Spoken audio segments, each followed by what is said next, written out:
हमरा के अभियो ऑफर कर दो, हित के जवाब तू पत्थर कर दो। घर के इज्जत के रखो तनी लाज हो, ना तो बियाह तो से कले पियाज हो, बुझो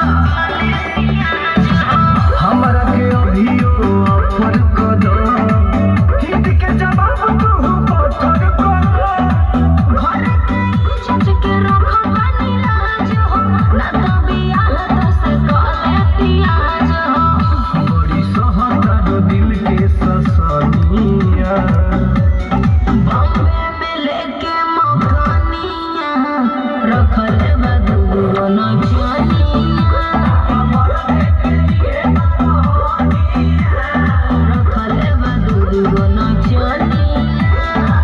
गिरत अखिया से पानिया, चलेला ओई जे चटनिया। बॉम्बे में लेके मकानिया, रखल बा दूगो नचनिया,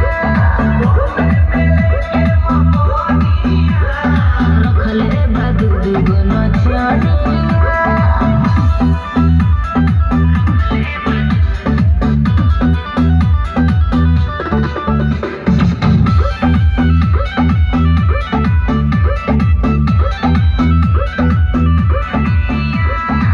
लागता बढ़िया से कैले नहीं खुश हो, यही से तहरा तो गोइल